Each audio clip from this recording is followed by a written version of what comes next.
Menzies, ayer y hoy, aprendiendo del pasado. De Menzies, ayer y hoy. En nuestro Facebook, una persona nos pregunta si de verdad creemos que el peronismo puede regresar alguna vez tal cual se lo conoció. Y por supuesto, se transforma esto en una necesidad de explicación. Porque hay algo que se viene produciendo y que es muy peligroso, acerca sobre todo de lo que ha costado en la Argentina que podamos elegir y ser elegidos dentro de un sistema que es una democracia fraudulenta porque no funcionan todos los poderes como corresponde, pero en definitiva, de alguna manera, uno puede opinar en las urnas. Y resulta que hay una tremenda disconformidad y una voluntad de no participar después de todo lo que costó poder llegar a elecciones. En el caso general de la población pasaron por dictaduras que no permitía elegir, y en el caso del peronista, 18 años clausurados simplemente porque no querían que se votara ese pensamiento. Sin embargo, no solamente no pudieron, sino que el ejemplo de aquel gobierno que hizo soñar a los argentinos acerca de una posibilidad de una Argentina potencia, tenía cosas fenomenales que hacían a la persona, al mundo que se vivía, a la interpretación de la lucha contra los imperialismos, pero además la idea clara de que para poder tener un desarrollo pleno de independencia económica había que tener soberanía política, primero, que después la independencia económica iba a permitir la justicia social. En el mientras tanto, provisoriamente había que hacer una ayuda social. Pero cuando se declaró la independencia económica, inmediatamente después se pasó a la justicia social. Claro, hubo detractores por izquierda y por derecha. De afuera, esencialmente manejados desde Londres, donde Winston Churchill estaba muy preocupado con lo que pasaba en la Argentina de Perón. Obviamente, se le había quitado a la oligarquía un lugar de privilegio y a los socios de los ingleses, los oligarcas, se les daban condiciones diferentes y ellos ya no podían hacer lo que pasados muchos años y con mucha libertad hicieron posteriormente.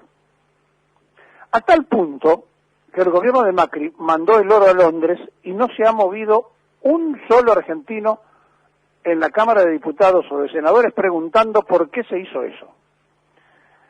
Y así como nadie tenía derecho en el golpe del 55 porque estaban proscritos, perseguidos, encarcelados y torturados los peronistas, así nos hicimos socios del Fondo Monetario Internacional y así lentamente se fue desquiciando aquello que se había construido. Claro, es difícil contestarle a una persona que pregunta si aquel peronismo puede volver. Primero empecemos porque era un país con la mitad de la población y que tenía, además de tener un liderazgo y un conductor, la construcción del hombre nuevo, que se hacía con el ejemplo. Ayer, 22 de agosto, se cumplía un año más de un hecho singular. Un cabildo abierto como nunca, dirigentes de un país que ejercían, en este caso la primera legislatura como el propio Perón, iba a estar presente ante una convocatoria de la CGT que estaba pidiendo públicamente la fórmula Perón-Perón, es decir, querían a Evita como vicepresidenta de la Nación. Muy pocos sabían, porque se le había dicho a Evita que ya estaba curada, que el cáncer avanzaba notablemente sobre el cuerpo de ella y que la cosa era muy grave, a pesar de que en ese tiempo y en ese momento se le había dicho que después de la operación ella ya no tenía ese problema para que pudiera vivir los últimos años tranquila porque no paraba de trabajar y de hacer algo por los humildes. Y entonces aquel día, que equivocadamente muchos hablan del día del renunciamiento, no, Evita renuncia después, por radio, la cadena de radio del Estado, aquel día se produce un hecho maravilloso. El pueblo pidiéndole a alguien que aceptara ser su vicepresidente. Escuchen ustedes, nada más que un ratito, aquella jornada fenomenal.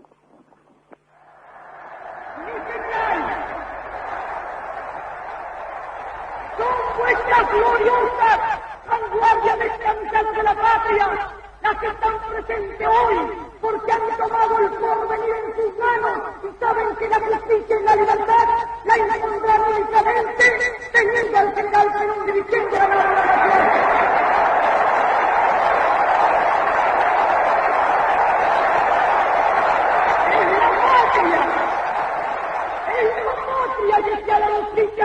Al llamado de los compañeros de la Confederación General del Trabajo para decirle al líder que detrás de él hay un pueblo.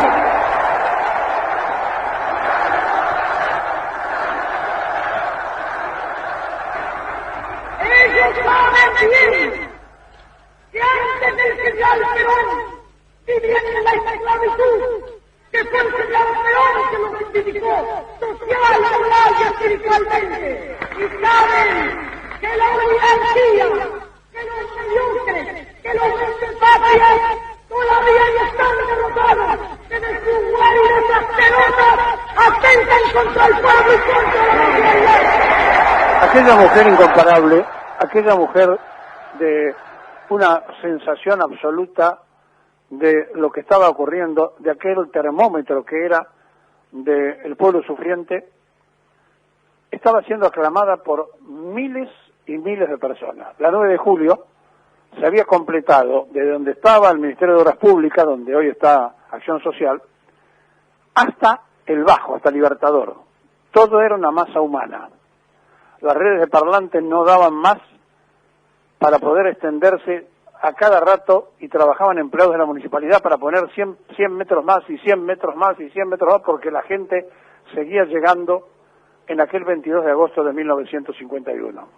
Claro, hoy somos los adultos mayores. Éramos los únicos privilegiados de aquella época. Y en el 70 fuimos los jóvenes. Y entonces la respuesta está en que aquel ejemplo nos motivó para luchar y para acoplarnos a la primera resistencia peronista, para hacer en la segunda etapa y luchar por el regreso de Perón. Pero después que él llegó, parecía que estaba todo hecho. Él no venía para ser presidente, y lo obligamos a ser presidente. ¿Y quién nos iba a quitar a nosotros la felicidad de poderlo votar por primera y única vez en nuestra vida? Y se dio. ¿Sabe qué decía la boleta? Perón, Perón. Claro, no era Evita, era María Estela Martínez. Pero no importó, porque era casi para nosotros, los algunos privilegiados de aquella época del renunciamiento, algunos privilegiados, eran todos los chicos privilegiados, digo algunos privilegiados que siguieron el camino peronista. Los que al ser jóvenes podíamos poner una boleta que decía Perón, Perón, 2 veces. Y Abelardo Ramos presentó también una boleta que dice vote a Perón por la izquierda, y en el cuarto oscuro estaban 2 boletas que decían Perón, Perón. Una cosa notable. Como si todo estuviera resumido en esa mágica frase de no solo regresó, sino que se lo puede elegir. Pero con él venía todo lo que nos enseñó.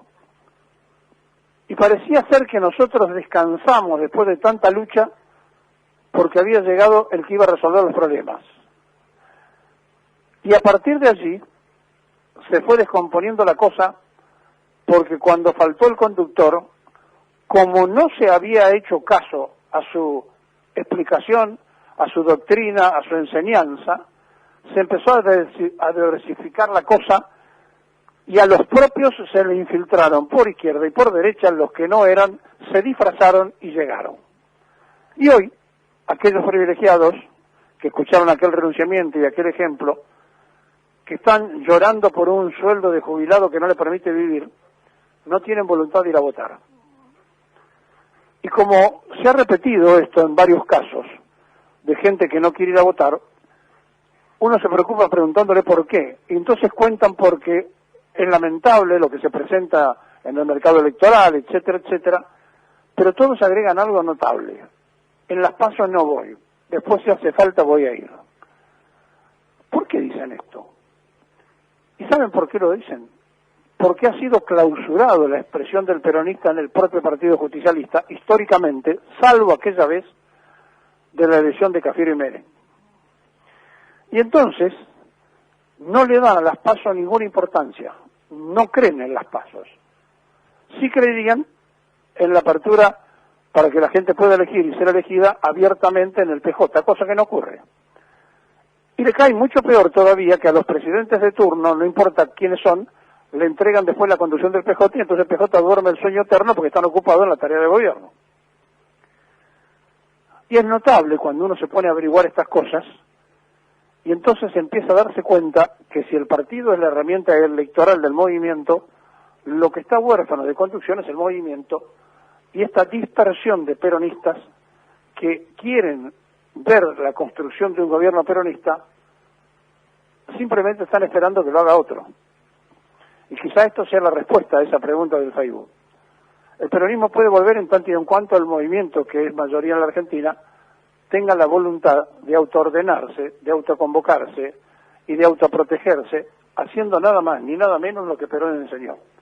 Que primero está la patria, luego el movimiento y por último los hombres.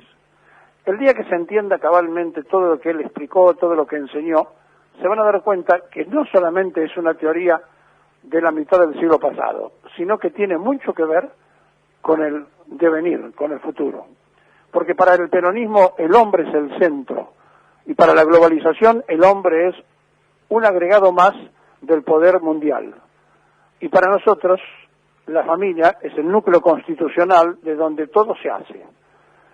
La suma de familias hace el barrio, la suma de barrios construyen el municipio o la comuna, la suma de comunas el departamento, la suma de departamentos es la provincia, las provincias el Estado-Nación. Si no hay independencia económica es porque no ha habido soberanía política. Y sin soberanía política y sin independencia económica, por más que hoy el Fondo Monetario nos mande 4.500 millones de dólares que van a ingresar a nuestras arcas, seguimos siendo dependientes de ellos. Y esto ocurrió con el golpe de Winston Churchill, que protagonizaron Rojas y Aramburu y antes Lonardi en la Argentina, donde muchos de los que hoy toman las banderas de hacerse defensores del frente de todo, aplaudían, iban con la banderita cuando Lonardi les convocaba en nombre de la libertad. ¿Saben esa palabra de libertad y república? ¿Cuántas veces la usaron los que abusaron de ella?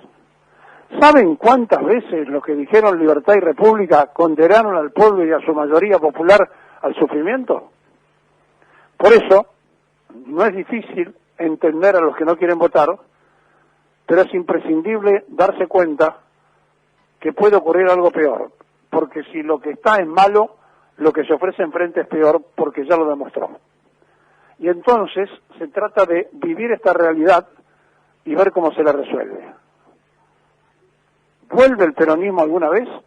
Depende pura y exclusivamente de las mujeres y hombres peronistas si se quieren ordenar, si se quieren organizar o quieren seguir en la partidocracia histórica donde le ponen los candidatos a través de la prensa canalla o de los medios de construcción masiva. Claro, el concepto puede volver, pero para eso hace falta dirigentes, mujeres y hombres, que estén dispuestos a la tarea de entender y explicar a los jóvenes de qué se trata aquello de una patria justa, libre y soberana.